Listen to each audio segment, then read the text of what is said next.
ታሪክ የሚጀምረው በጀግኖች ነው፣ የሚተረከው ግን በእንባ ነው። በአባይ መነሻና በጣና ዳርቻ ሰማዩ በሐዘን ደመና ተጋርዶ ውሏል። ድምፀ መረዋው ሰምሃይ በለው ወይም ሰሜ ባላገሩ ወደ ትውልድ ቀየው ተመልሷል። ይህ ሽኝት እንደ ማንኛውም ተራ ለቅሶ አልነበረም። በዕለቱ በባህር ዳር ሰማይ ስር ሶስት ታላላቅ ስሞች በአንድነት ሲጠሩ አሉ።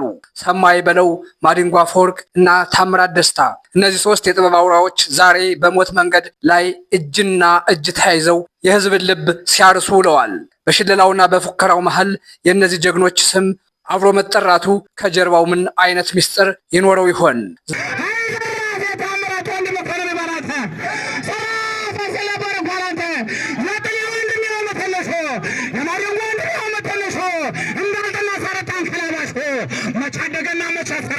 ዛሬ ይህንን መሪር እውነትና ኢትዮጵያን ያስተሳሰረውን ደማቅ ሽኝት በጽናት ሚዲያ በጥልቀት የማስደምጣችሁ ይሆናል።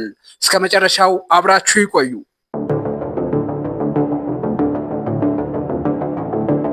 ባህር ዳር ዛሬ የለቅሶ ማዕከል ብቻ አይደለችም፣ የጀግና መከበሪያ መድረክ እንጂ። ሰሜ ባላገሩ በመጨረሻው የጉዞ ምዕራፍ ላይ በጀግንነት ስነ ስርዓት ተሸኝቷል።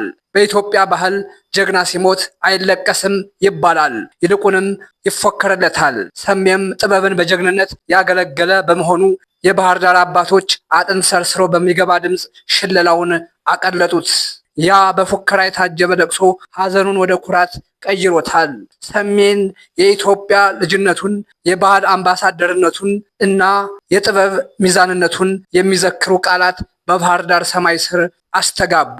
በለቅሶው ወቅት ሽለላ የሚያሰሙት አባቶች ሰሜን የማዲንጎ ወንድም፣ የታምራት ደስታ ወንድም እያሉ ሲጠሩት መስማት የሁላችንንም ልብ ሰብሯል። ይህ ድንገተኛ ንግግር ሳይሆን በኢትዮጵያ ጥበብ ውስጥ ያለውን ያንን የማይበጠስ የደም ሰንሰለት የሚያሳይ ትልቅ ምስክር ሆኗል። ታምራት ደስታ ሲሞት ሀገር አዝኗል። ማዲንጎ አፈወርቅ ሲቀጠፍ ጥበብ አዝናለች። ዛሬ ደግሞ ሰሜ ባላገሩ በእነሱ መንገድ ተከትሎ ሲሄድ ህዝቡ ሶስቱንም ጀግኖች በአንድ የመቃብር ስፍራ የዘከረ ያህል ተሰምቶታል። እነዚህ ሶስት ድምፃውያን የኢትዮጵያን ነፍስ በዜማቸው የገነቡ ናቸው። ሰሜን የእነሱ ወንድም አድርጎ መጥራት እሱም እንደነሱ የማይተካ የታሪክ ባለውለታ መሆኑን በይፋ ማወጅ ነው። በባህር ዳር ሽኝት ላይ የታየው ያ እውነተኛ ፍቅር ሰሜ ባላገሩ በህይወት እያለ የዘራው የሰው አክባሪነትና የትህትና ፍሬ ዛሬ በለቅሶው ቀን በደመቀ ሁኔታ ታይቷል። ሰሜ ለማያለቅስለት ሰው እንኳን እንባ የሚሆን ድንቅ ማንነት ነበረው።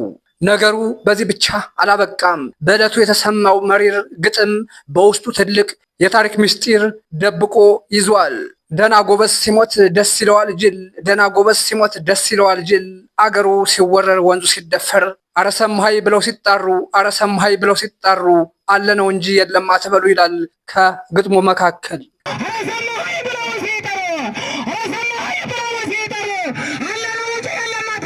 ደና ጎበዝ ሲሞት ደስ ይለዋል ጅል ማለት የጀግናን ሞት እንደ ፍጻሜ ለሚቆጥሩ የተሰጠ ጠንካራ ምላሽ ነው። ሀገር ሲወረር ወንዝ ሲደፈር ሲባል ደግሞ ሰሜ በዜማው ለሀገሩ ዳር ድንበር ለታሪኳና ለማንነቷ የቆመ መሆኑን ያስተውሰናል። ዛሬ አረሰማይ ተብሎ ሲጠራ መልሱ የለም የሚል ሳይሆን አለ ነው እንጂ የሚል ሆነ። ጥበብ ራሷ አትሞትም፣ ሰሜም በስራው ውስጥ ለዘላለም አለ። ይህ ግጥም የአንድን አርቲስት ብቻ ሳይሆን የአንድን ሀገር የጽናት ቋንቋ የገለጠበት መንገድ እጅግ ይገርማል። በትውልድ ሀገሩ በውቢቷ ባህር ዳር የሰሜ ባላገሩ ለቅሶ ኢትዮጵያን ያስተሳሰረ ድንቅ ክስተት ሆኗል። ከደቡብ እስከ ሰሜን፣ ከምስራቅ እስከ ምዕራብ ያለው ሕዝብ በአንድ ድምፅ ወገናችንን አጣን ብሏል። ሰሜ ባላገሩ ድምፁን ብቻ ሳይሆን ኢትዮጵያዊነቱን ጥሎልን አልፏል። በባህር ዳር የታየው ያ የፉከራ ድምፅ የኢትዮጵያ ጥበብ በፈተና ውስጥም እንደማትዝል ያሳየበት ነው። እውነተኛው አሸናፊ ዛሬ በአካል የተለየን ሰሜ ሳይሆን የእሱን መልካምነትና የሀገር ፍቅር ተቀብለን የምንቀጥል እኛ ነን። ሰሜ በስራው ውስጥ አለ፣ በሽለላችን ውስጥ አለ፣ በኢትዮጵያዊነት ጽናታችን ውስጥ ለዘላለም ይኖራል።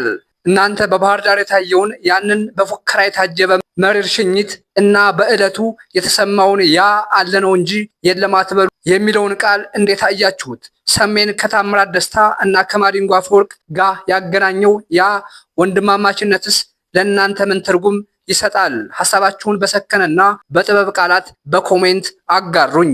ለዚህ ቻናል አዲስ ከሆናችሁ ሳብስክራይብ ማድረጋችሁን በፍጹም እንዳትረሱ። በያላችሁበት በሰላም ቆዩ። ቻው